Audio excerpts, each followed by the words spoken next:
Ballottaggi, 4 comuni al voto, domani dalle 7 alle 23, lunedì dalle 7 alle 15, occhi puntati sulla sfida di Vicenza e lunedì dalle 14.30 lo speciale ring in diretta con risultati, collegamenti e ospiti per commentare la battaglia finale delle urne.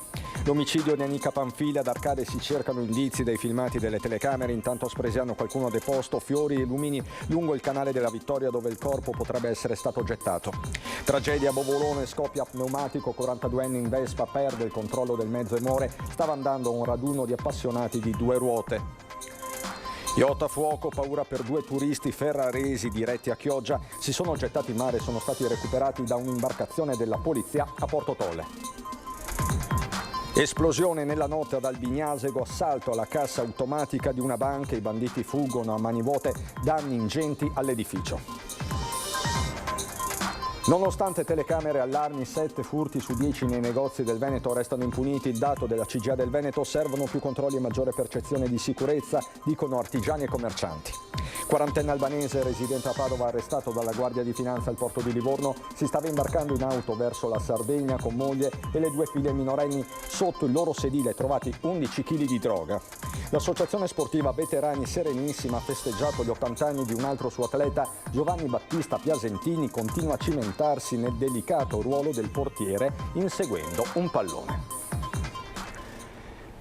Bentrovati, buonasera telespettatrici, telespettatori di Antenna 3, la politica in primo piano per questa edizione regionale dei nostri telegiornali, perché domani si torna a votare in 4 comuni del Veneto per il ballottaggio, la sfida delle sfide a Vicenza.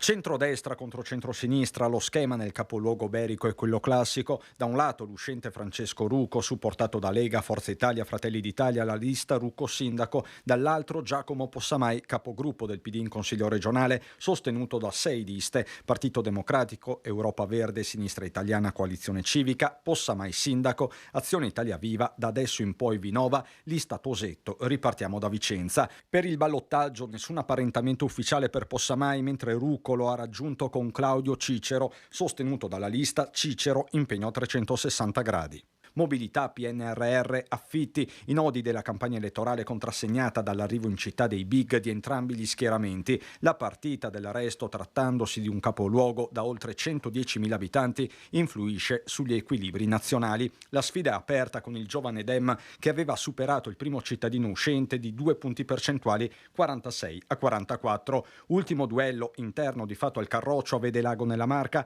tra Giuseppe Romano, candidato ufficiale del Centrodestra Unito, e Marco Perin, ex vice sindaco della passata giunta trazione leghista, alla guida di 3 civiche. Uno strappo che ha portato a veleni ed espulsioni. Copione abbastanza simile a Sona nel Veronese, dove a contendersi la fascia tricolore saranno Corrado Busatta, candidato di Fratelli d'Italia, e Gianfranco Dalla Valentina, appoggiato da Lega e Forza Italia. Ad Adria, seconda città del Polesine, il match è tra il primo cittadino uscente, Omar Barbierato, e il 3 volte sindaco Massimo Barbuiani. A distaccarli al primo turno 7 punti percentuali a favore del secondo, ma le variabili, soprattutto partitiche, sono tantissime. Si vota domani dalle 7 alle 23 e lunedì dalle 7 alle 15. La scelta è secca tra i 2 candidati. Chiuse le urne, si sale sul ring di Ferdinando Avarino. L'appuntamento in diretta su Antenna 3 a partire dalle 14.30 con collegamenti dal territorio e analisi post voto per un ballottaggio ancora una volta tutto da raccontare.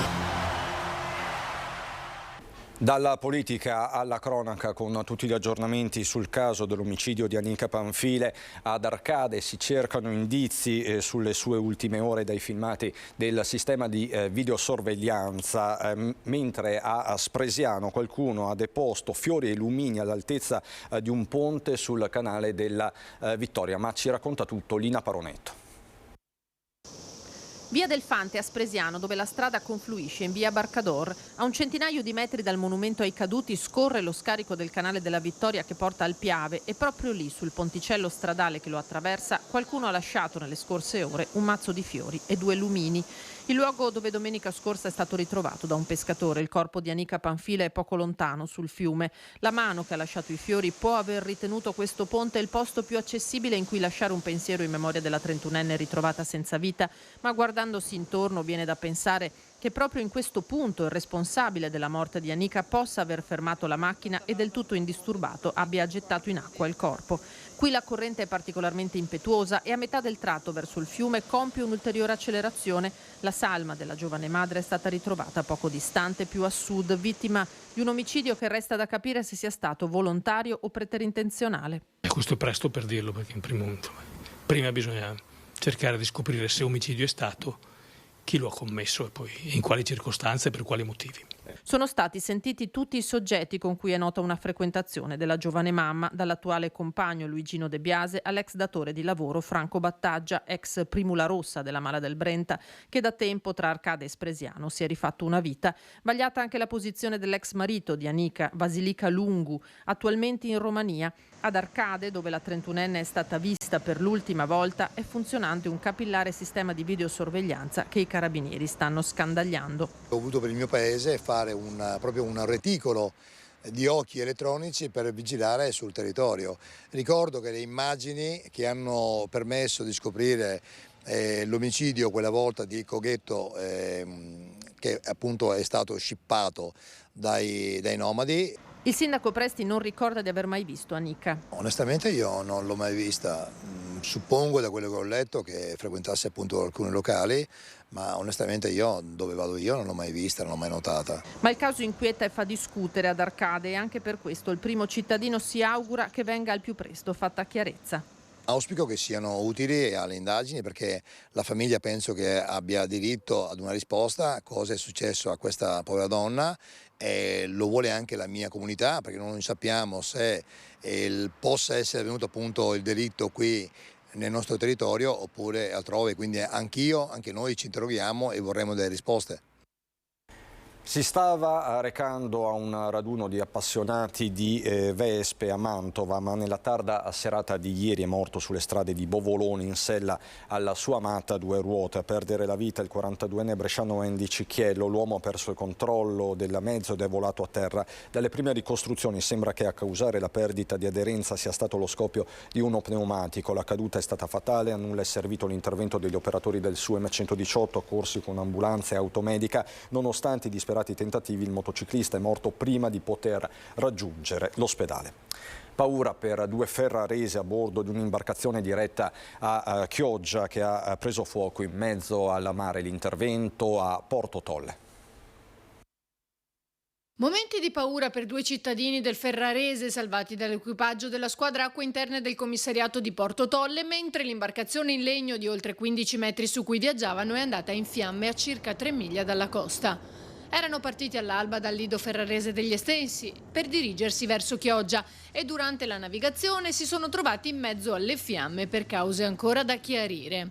Gli operatori di polizia hanno visto la nuvola di fumo proveniente dal natante e una volta raggiunta l'imbarcazione hanno recuperato i due occupanti che nel frattempo si erano lanciati in mare. In stato di shock e intirizziti dal freddo sono stati portati in salvo.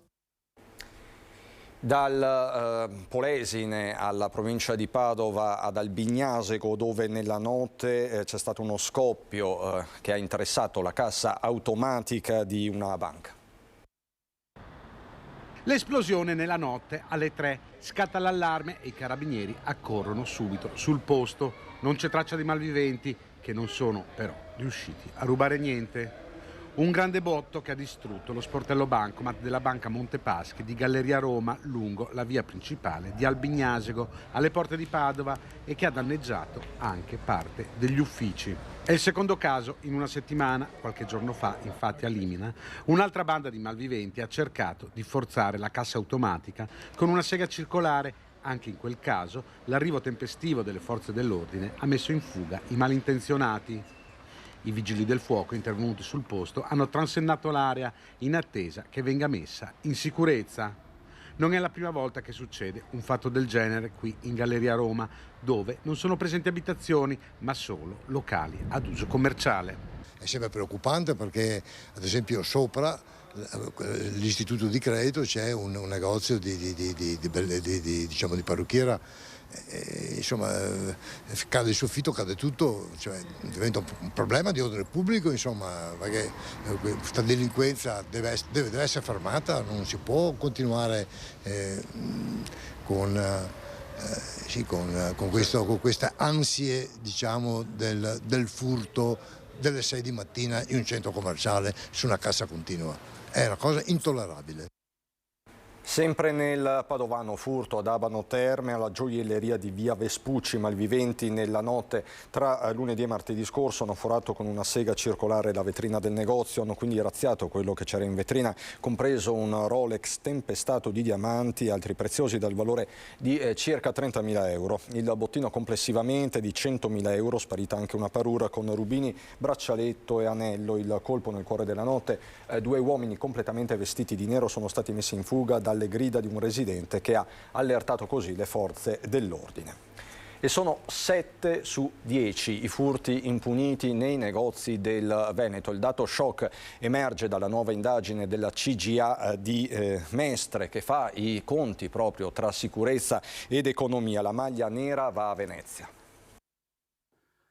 Nonostante molti negozi siano diventati dei fortini, dei veri e propri bunker, controllati 24 ore su 24 dai sistemi di videosorveglianza, i danni economici provocati dai furti e dalle spaccate rimangono ingentissimi. In Italia c'è un furto in negozio ogni 9 minuti e solo in Veneto e solo nel 2021 sono state 4.493 le denunce per un danno complessivo quantificabile in 400 milioni di euro. Non solo, e forse è questo il dato più sostanziale, 7 furti su 10 restano impuniti. A certificarlo l'ultimo studio della CGA di Mestre, economia e sicurezza vanno di pari passo. Nella nostra regione la maglia nera va a Venezia, 134 furti ogni 100.000 abitanti, seguono Verona, Padova, Rovigo, Vicenza. Belluno è ultima con 46, preceduta da Treviso, 57. In termini assoluti per la Marca si parla comunque di 500 episodi denunciati in un anno. Servono più controlli, dicono anche i commercianti. I motivi sono 2. Il primo, ovviamente, per cercare di arginare e di risolvere questo problema, e il secondo per far aumentare la percezione della sicurezza, che è un altro aspetto. Oggi la gente deve essere più sicura, ma soprattutto deve sentirsi più sicura. C'è anche un aspetto psicologico sul quale dobbiamo lavorare, altrimenti le persone frequentano meno, escono di meno, vivono meno le nostre città. Ma l'impunità ha a che fare sia con la prevenzione che con la gestione della giustizia, come sottolinea il noto ex magistrato Piero Calabrò nel Trevigiano per un'iniziativa benefica. Inevitabile partire dalla riforma Cartabia e dalla sua rimodulazione da parte del ministro Nordio. Si fanno riforme, poi si fa la riforma della riforma, poi quando cambia la maggioranza non va più bene nemmeno quella. Settori come la giustizia non possono essere stravolti periodicamente in base alle opinioni di questo o di quell'altro partito o di quell'altra maggioranza. Faccio solo un esempio: in Inghilterra, in Francia, in Germania hanno più o meno lo stesso sistema, le stesse leggi, nonostante siano cambiate le maggioranze da 30, 40, 50 anni. E a proposito di riforma Cartabia, una vicenda giudiziaria paradossale arriva da Padova.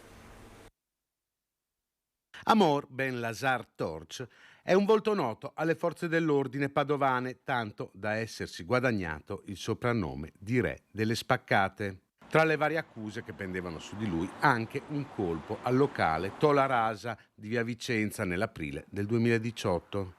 Un cavillo della nuova riforma Cartabia, però, gli è valso un'inaspettata assoluzione. Secondo la nuova legge, infatti, le vittime avrebbero dovuto depositare una denuncia querela entro il 31 marzo scorso per i reati più vecchi, pena la decadenza del reato stesso. Il titolare del ristorante però non l'ha fatto e così è decaduto il reato per la spaccata avvenuta il 22 aprile del 2018. Il 43enne tunisino si era ferito dopo aver sfondato la vetrina con un tombino. Il sangue, trovato dagli investigatori, è stato analizzato combaciando appunto con quello di Torch. Dal locale erano spariti un iPad e 100 euro di fondo cassa. Tra la primavera e l'autunno del 2018 furono molti i colpi messi a segno, creando anche panico tra i titolari di attività commerciali. La dinamica pressoché la stessa. Un tombino veniva usato per spaccare la vetrina e razziato il negozio. Torch è stato considerato da parte della polizia l'autore di questi furti. Nel luglio del 2019 è stato condannato a 2 anni e 8 mesi di reclusione e all'espulsione per uno di questi colpi. Non è stato così però per il furto all'enoteca Tola Rasa. 11 kg di droga nell'auto della famiglia diretta in Sardegna per le vacanze. Una quarantena albanese residente a Padova è stato arrestato dalla Guardia di Finanza di Livorno. Le Fiamme Gialle stavano svolgendo i consueti controlli su mezzi e persone che si stavano imbarcando per l'isola. L'attenzione dei due cani antidroga si è spostata su un'auto con a bordo una famiglia composta dai genitori e da due bambine. Occultati sul sedile posteriore della vettura, dove erano sedute proprio le figlie, i finanzieri hanno così scoperto diversi panetti di cocaina per un peso complessivo di 11 kg. La droga, se immessa sul mercato, avrebbe fruttato oltre 3 milioni di euro. La sostanza stupefacente è stata sequestrata, mentre per l'uomo sono scattate le manette e il trasferimento nel carcere di Livorno. Ed erano circa una cinquantina di manifestanti di Ultima Generazione oggi pomeriggio per manifestare contro le accuse che Digos e Procura di Padova hanno mosso nei loro confronti. Qui a Padova ci definite associazione a delinquere e alcuni di noi sono indagati per questo. È ironico. Manifestazione dei sostenitori di Ultima Generazione e Scientist Rebellion davanti al Tribunale di Padova per protestare contro le accuse di associazione a delinquere per 11 attivisti. Qui a Padova appunto 11 persone sono indagate per varie cose, appunto io faccio parte di questi 11 e lanciamo una solidarietà alla criminalizzazione dell'attivismo di Ultima Generazione a Padova, che appunto alcune persone indagate sono state anche accusate di associazione per delinquere, che è un'accusa veramente molto esagerata rispetto a quello che facciamo. Cioè, nei report della polizia c'era scritto appunto una di queste persone è stata accusata per associazione a delinquere e le varie motivazioni stava volantinando in un parco pubblico, cioè volantinare in un parco pubblico per fare delle presentazioni e parlare alle persone è associazione a delinquere. Cioè siamo arrivati a questo punto, facciamo così paura alla politica che ci devono dare queste pene per farci stare zitti, quando quello che diciamo non è nient'altro che gli allarmi che la comunità scientifica stessa lancia da decenni.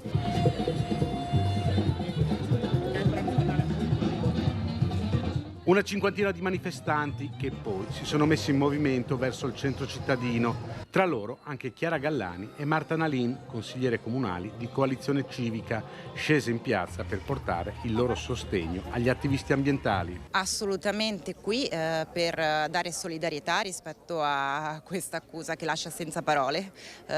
Sono i ragazzi e le ragazze che stanno cercando un modo per smuoverci dalla distrazione quotidiana, e invece vengono addirittura accusati.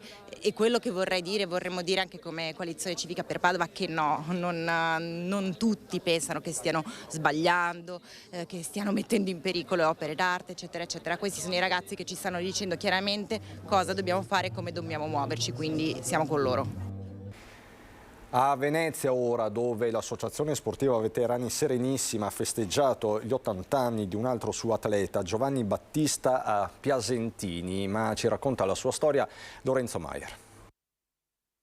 Il calcio è una passione senza età e Giovanni Battista Piasentini può raccontarlo bene. Anche dopo aver festeggiato gli 80 anni continua ogni settimana a giocare a calcio in porta con grinta ed entusiasmo e la passione di un bambino. Fa parte dell'associazione sportiva Veterani Serenissima e ogni settimana gioca la partita al campo sportivo Jacopo Reggio del Lido di Venezia, punto di ritrovo della squadra. Oltre al calcio, l'altra sua grande passione è la montagna. Da 40 anni ininterrottamente presidente dell'Associazione Giovane Montagna di Venezia, di cui ha ricoperto anche un'importante carica nazionale. 80 anni sono passati velocemente, ma nella mia vita è stata molto intensa.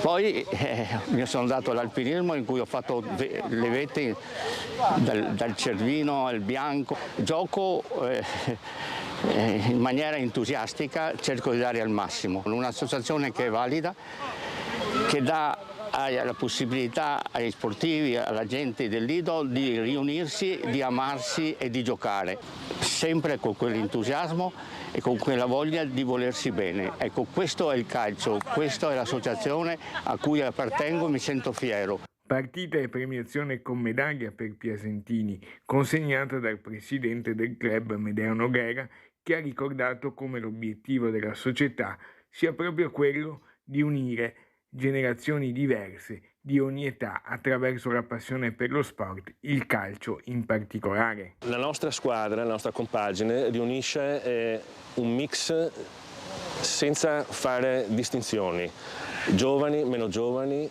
e proprio indipendentemente dall'età c'è chi insegna all'altro i valori della vita. Dal Veneto è tutto anche per questa edizione, vi lascio alle previsioni del tempo, buon proseguimento di serata.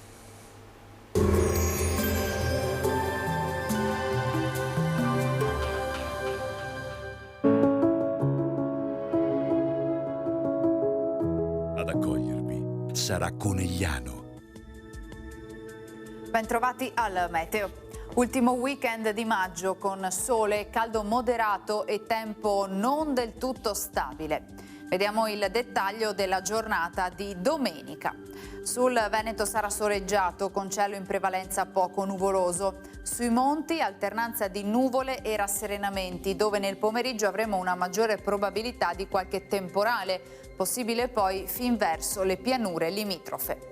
Temperature senza variazioni di rilievo, minime tra 14 e 19 gradi, massime invece tra i 23 e i 28 gradi all'incirca. Ci spostiamo ora sul Friuli Venezia Giulia, dove il cielo sarà sereno o poco nuvoloso, come ci mostra la grafica. In montagna si formeranno degli annuvolamenti con la possibilità di qualche rovescio. Temperature minime tra 15 e 17 gradi, massime sui 26-27 gradi. Infine diamo uno sguardo al Trentino Alto Adige, dove sarà in prevalenza soleggiato ma un po' più nuvoloso, specie nelle ore centrali, con temporali a carattere sparso. Temperature minime intorno ai 13-15 gradi, massime sui 26 all'incirca. Dal meteo di Antenna 3 per ora è tutto, grazie per l'attenzione, arrivederci.